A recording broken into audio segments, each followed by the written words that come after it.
The Animables have arrived. I'm Megabucks. And I'm Ty Koo. I'm Megabucks. I'm Megabucks. And I'm Ty Koo. Disney Food Part 2 is here. So let's start today's episode with a theory that's been kicking around in my mind for a few weeks now.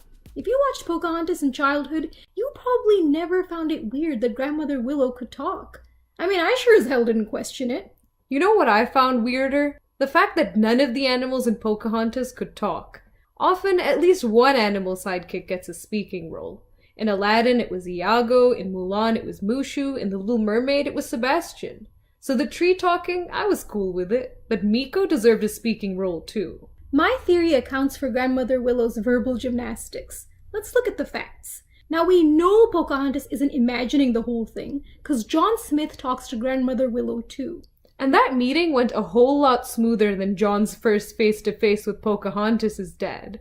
That was a Meet the Parents event from hell, if you know what I mean. Exactly. And you want to know why John's meetup with a talking tree ended up happening at all? The corn. Pocahontas and John were both nomming on hallucinogenic corn. It's like the LSD trip you get by eating magic mushrooms. But replace the mushrooms with corn, and presto, your grandmother is suddenly a talking willow tree. I had no idea high fructose corn syrup could give people hallucinations. But this kind of makes sense. There's been a lot of talk about ergot, which is a grain fungus that causes hallucinations and paranoia. Now, some historians think that ergot was basically responsible for the mass hysteria and general craziness of the Salem witch trials. Now imagine if there was a similar undiscovered type of fungus that grew on corn. It would explain everything. Speaking of corn, do you think Pocahontas and John ate corn on the cob as an appetizer? Or as a main course? I think John's stash of digestive biscuits was supposed to be the appetizer, but then Meeko ate all of them, so then Pocahontas had to improvise a snack for her and John to munch on. Both Pocahontas and John are pretty athletic, so they probably worked up quite an appetite after the Colors of the Wind song. I mean, they were running and swimming and jumping down waterfalls. It was like a two-person triathlon for adrenaline junkies. This is why I loved Percy, because he's the opposite of John and Pocahontas. He's a spoiled little rich pug who enjoys the luxe life. His idea of a good time is taking a bubble bath and eating a bowl of freshly picked cherries. Percy is definitely my spirit animal. But it's no wonder Percy and Meeko didn't get along. Meeko was too street for him. Look at the slobbery way Meeko devoured those digestive biscuits. He had no table manners whatsoever. And he loves food so much that he'll eat anything that comes in his way. Like poor Percy's cherries. On the bright side, you can tell Meeko has a great metabolism. Because he eats like a vacuum cleaner, but he never gets fat. It's interesting, because Disney characters tend to be healthy eaters overall. Fruit is especially popular. Snow White, Merida, Aladdin, they all love their apples. Abu loves his bananas. Quasimodo enjoys his grapes. The noises Quasi made while he was munching those grapes, you could tell he really enjoyed eating them. Frollo even referred to the grapes as a little treat he brought over.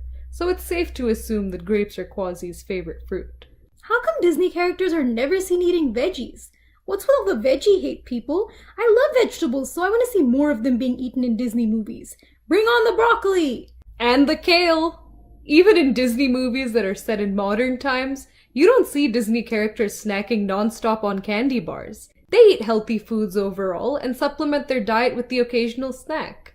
Yeah, it seems that they're just usually too busy to eat. Even though Judy's parents run a carrot farm, we never see her eat a single carrot. She's always too distracted or tired or busy to eat. She makes herself this microwave dinner at one point, but then she ends up throwing it in the trash. 'Cause TV shows and movies love to show how microwavable meals are always eaten by people who are lonely or sad or depressed or pathetic. Clawhauser had his donuts, so good for him. It was great to see some sweet, sugary foods getting their due.